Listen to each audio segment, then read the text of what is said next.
Before we get into cross-examination, I want to talk about the end of Amber Heard's testimony. As you guys know, Johnny Depp is suing Amber Heard for defamation, and she is countersuing him for defamation as well. And today she ended up her testimony, and we're going to move into cross-examination.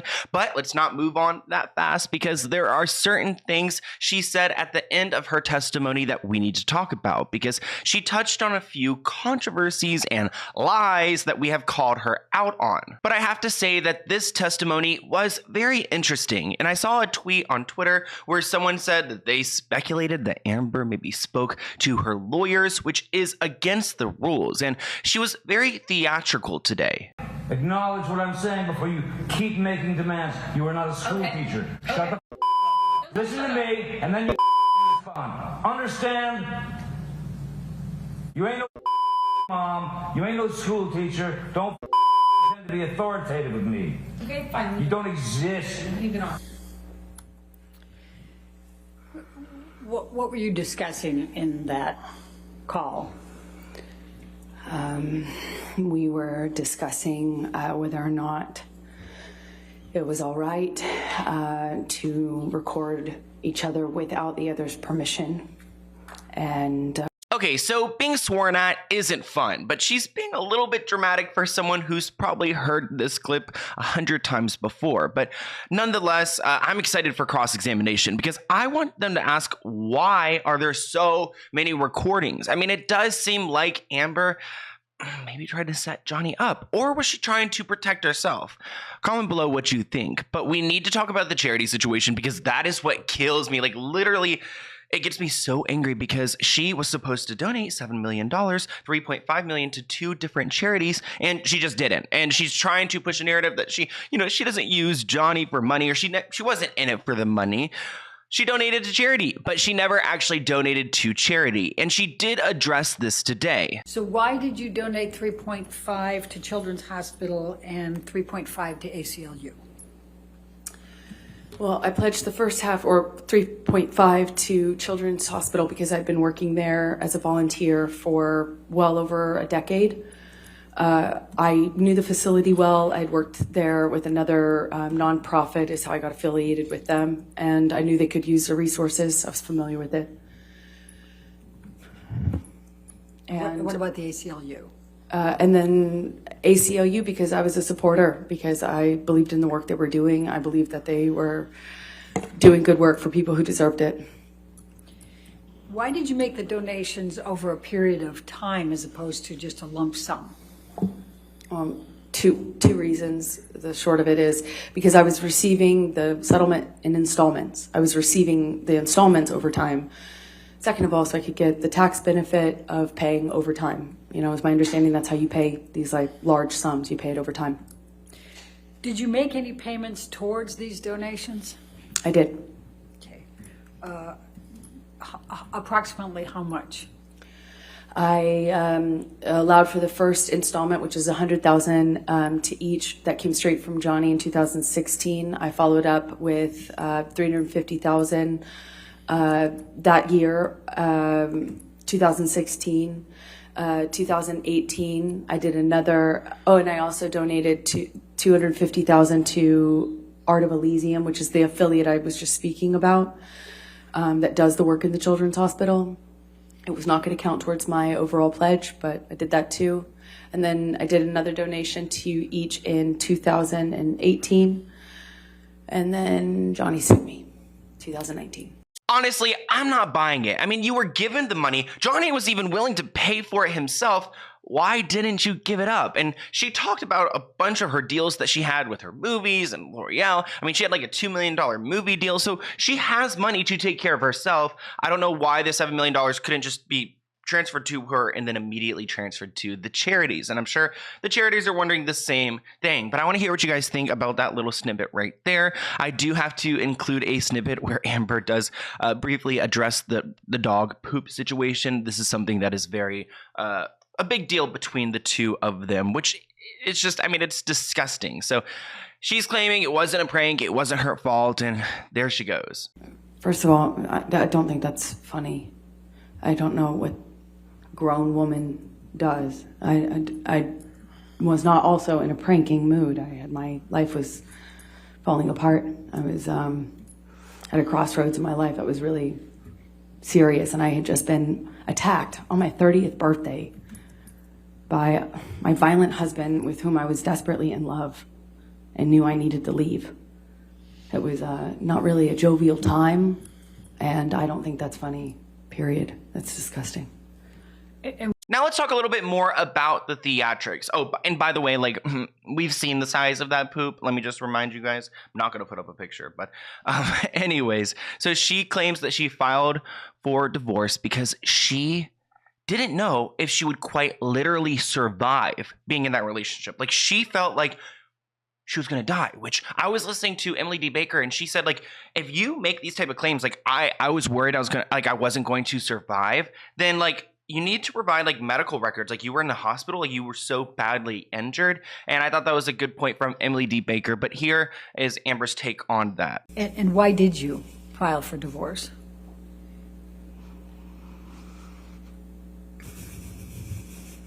Because I knew if I didn't,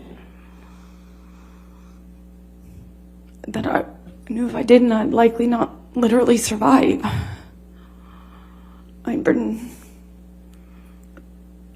I'm so scared that it was going to end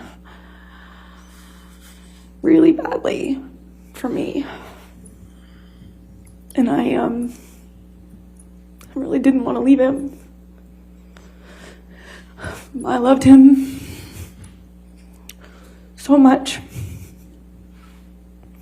I would have done anything, but I couldn't do that one thing. I couldn't stay. The promise and the hope that I had become less and less regular and more rare. The monster had been this thing that was now the normal and not the exception. The violence was now normal and not the exception. And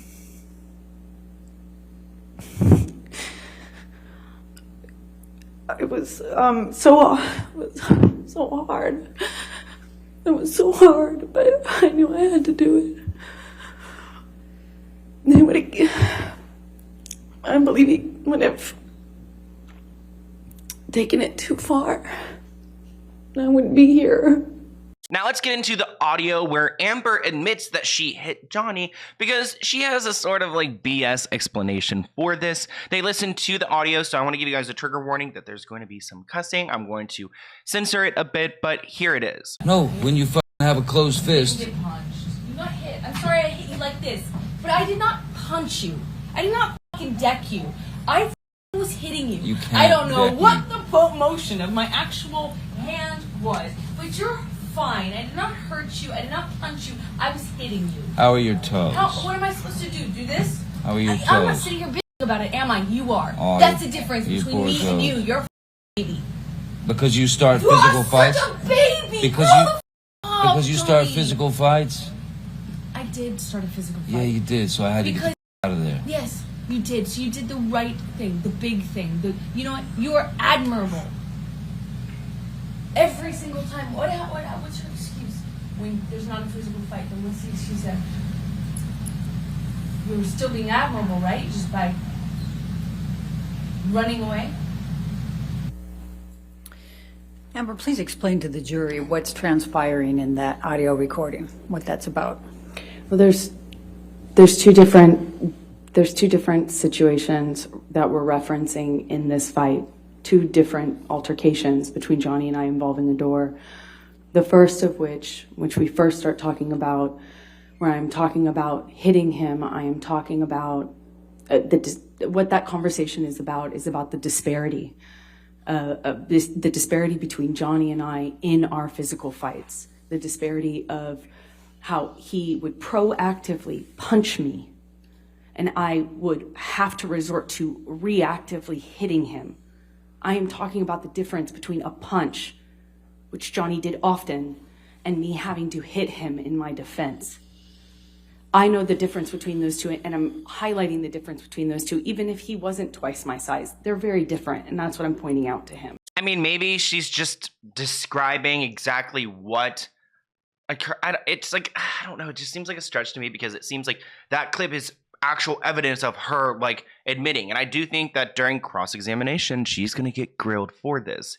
But the makeup situation was brought up. I briefly brought this up in my big video about their entire relationship. If you've not seen it, definitely go and check it out. But she claims she used a makeup palette, a color correcting palette, before the palette was even released. So how did you use this exact palette? Which was the words that the lawyers used, and she agreed to this. I don't think the jury will remember that, like, she said this exact palette, and she did kind of correct herself today. But she referred to this as a bruise kit. There was some back and forth. She also clarified that it wasn't the exact color correcting palette that she used, which makes me think that she caught on that the makeup brand called her out, which I can't believe they ended up getting involved. She went into full detail on how to cover up bruising. You use the red and the orange colors when the bruise is like, I guess, purple, right? And then you use the green when it's red, just the different stages of bruising. It honestly felt like a tutorial in a way. But here's a clip of her talking about using this makeup to cover up her wounds. All right, and please describe to the jury what this shows. It is a picture of me on a red carpet. You can see my scars. Even though I have makeup on them, they're a bit harder to cover because they're rather fresh. Okay.